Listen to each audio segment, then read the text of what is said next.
third graders, Gesu Elementary, University Heights, Ohio. Come along on this virtual hike. Let's see what sort of stories that trees have to reveal for us. I'm naturalist Marty with Cleveland Metro Parks. And here's an example. You see, this is a red maple. What's up with this bark being different than that bark? You see, it's the same individual tree. Well, this is a younger part of this same tree.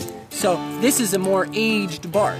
That's why they look so different, but it's the same species. All right, here we go. What are we looking at here? We've stumbled upon the remnants of honey mushroom. You see, these are the root-like rhizomorphs left behind, feasting on this dead, decaying, decomposing tree. And this mushroom, honey mushroom, can actually glow at night. It's called bioluminescence, and that effect is referred to as foxfire. The more you look, the more you find. We've got ourselves a walnut. Came from a black walnut tree.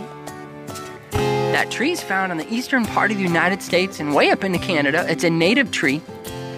But who was munching on this? It must have been a rodent, something with strong front teeth, those long incisors. It was a squirrel. What species? You see, there's a hole on both sides. You see that?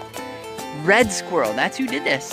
And the red squirrel's range overlaps with the black walnut tree.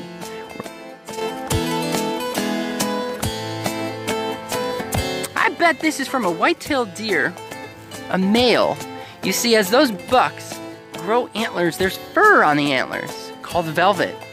So midsummer, late fall, a buck came over here and rubbed those antlers against this sapling pole, a young tree, tore up the tree, but effectively removed the velvet so the antlers were nice and shiny.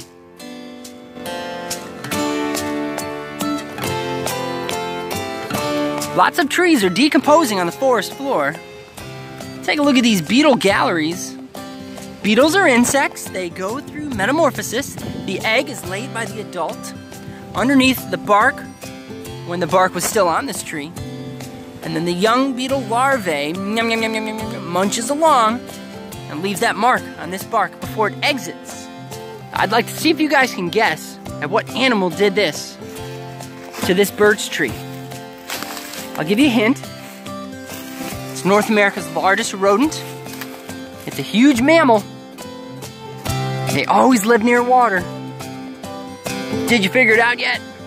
So here's a different species of tree, American beech, but it's the same animal causing this damage. You can see the incisors. It's the beaver.